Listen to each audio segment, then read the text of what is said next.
Ever since the introduction of high-tier premium jets, War Thunder has went through the same cycle of problems, and that is people buy these jets and have no idea how to play them. So today we are going to hopefully go over how to play the J35XS a little bit more effectively, but first, a word from today's video sponsor, Free GE for War Thunder.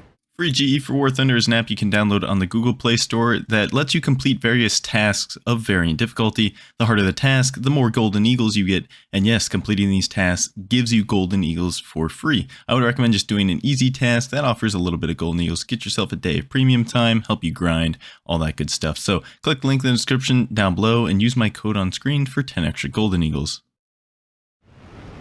The most recent pack sale from Gaijin was pretty underwhelming to say the least. They purposely withheld the most common and top-selling premium vehicles from actually being on sale. Things like the F4S, the F5C, the MLD, the Terms, all these vehicles that people actually want and buy regularly.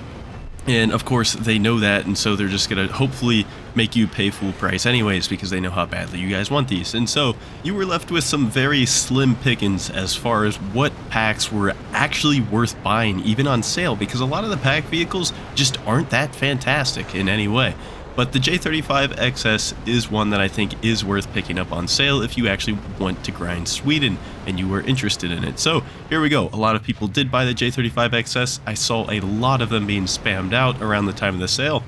And I bet there's a whole heap of new players that really don't know what they're doing in it. So if you find this video helpful and you enjoyed it, I would really appreciate your subscription. But without further ado, let's actually talk about what you should be doing in the J35XS. Probably the most notable thing about this aircraft, especially for one of you newer players that doesn't have too much experience in jets, is that you get 6 pretty good heat-seeking missiles. These are RB-24Js. They are kinetically the exact same as an AIM-9J found in the US tech tree. The only difference is that these ones are technically ever so slightly better because they can radar slave and the AIM-9J no longer can. If you don't know what radar slaving is, it is locking a target with a radar, which is going to automatically tell your seeker head of the missile where to look, and so you can lock onto a plane without actually pointing that little circle on the plane itself. This doesn't make it any more flare resistant. It does nothing after the missile has been launched off of the rail. The missile becomes completely independent, but it can help you get some extra shots that you otherwise may not have been able to get off. I would highly recommend launching these things sub 2 kilometers rear aspect. This of course is going to regularly change depending on your target speed, altitude, and your speed and altitude.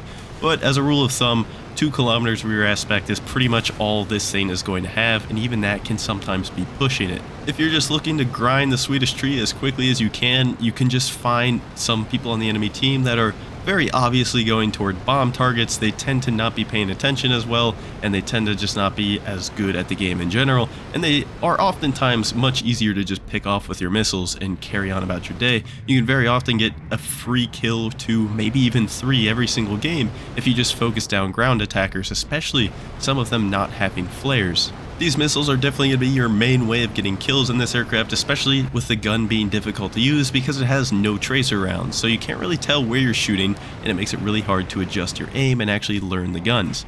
That being said, it's definitely possible, it's just most of your kills are going to be coming from these missiles. The plane is more than supersonic capable even at low altitude. It is plenty fast enough to catch pretty much everything at 10.7. Sure, there's going to be some stuff that will outrun you, especially in terms of acceleration, but if we're just talking raw top speed, you're going to keep up with just about everything. Another strength of this plane is it is rather maneuverable. It can pull some pretty tight G's, and if you want, you can do the famous Cobra maneuver that everybody asks me to do all the time on stream chat.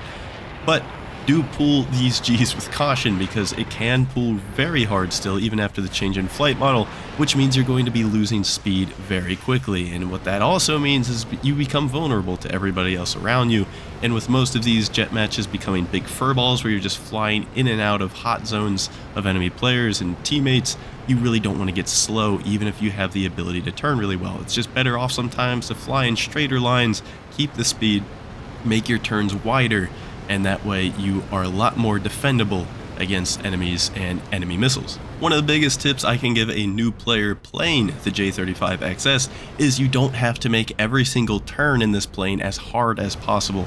The plane is capable of pulling some really tight and hard turns, as we mentioned before, but as I said, that comes at the cost of losing a lot of speed very quickly. And so what I recommend doing instead, hold on a minute, side tangent here, I am looking intently to see if this F-111 drops any bombs, and I never see them fall off his plane, yet he does and I blow up. That was very annoying, especially when I was looking for that to happen and it never actually rendered in. Anyways, what I would recommend doing instead, if you're not in a dire need of turning and pulling hard, is just tapping your W key or pulling any kind of negative elevator, whether that be your stick on a controller or W key on the keyboard.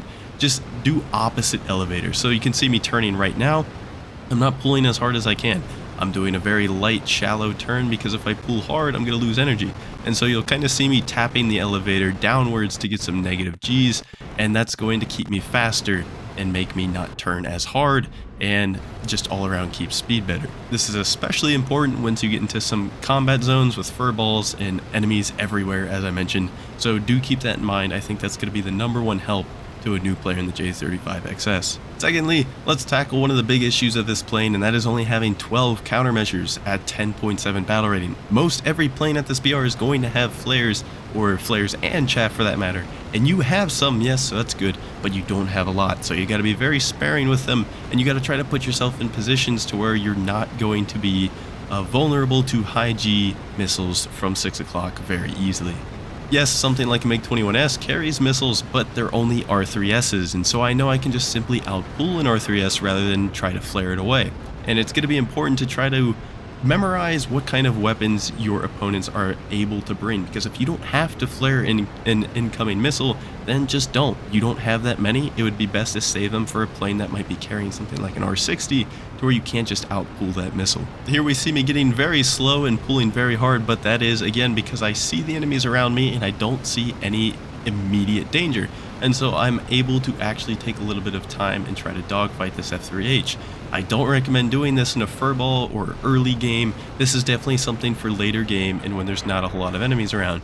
I now see that there's an F5E coming in. I'm using my C key, my free look camera, to be able to look around and see any incoming missiles or enemies. There it is, there's the missile. I'm not going to be able to outpull that going as slow as I am, and so I do drop some flares. And yes, if you're going slow, you're probably going to have to drop flares regardless of the missile, like you saw me do there. Now in this kind of engagement, I would probably recommend, rather than trying to get this missile shot off here like I'm doing, it's probably going to get flared. It's an F5E. He's very hard to actually hit with a missile if he finds the flare key.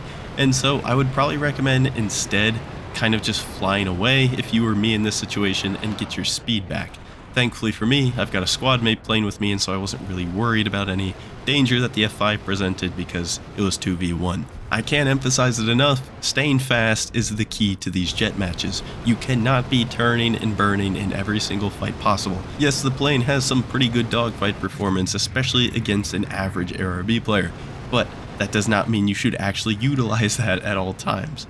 It is more of a marathon and not a race, and you don't want to just be going for the quickest and earliest kill possible because you can manage to turn inside of them. More than likely, you're going to end up getting slow, you're going to get third-partied, and that's just not going to be any fun. Secondly, of course, as I said, use that C key, use the free look camera. You need to maintain situational awareness. You have 16 versus 16, you have missiles everywhere, make sure you're looking around. And if you do manage to have to actually dogfight somebody in the end of a match, for example, be wary of the F5s, be wary of the Kafirs, but other than that, you're going to be pretty easily handling with everybody else. The F8 might be a bit of a problem if the player is pretty skilled with the F8, but against the average player, all you have to do is just turn inside of them and they're not going to know what to do. So just in general, Kafirs, F5s, maybe an F8. Everybody else is pretty much a green light for you to dogfight really easily and get a free kill on, granted you can aim the guns. In an up tier, there's really not a whole lot of tips I can even give you that's going to make your experience any better. Up tiers just aren't fun, and they never will be in any plane that you play, but it's especially not going to be fun when you only have 12 countermeasures going up against 30G all-aspect missiles every single game, AIM-7Fs, R-27s, R-24s, you name it.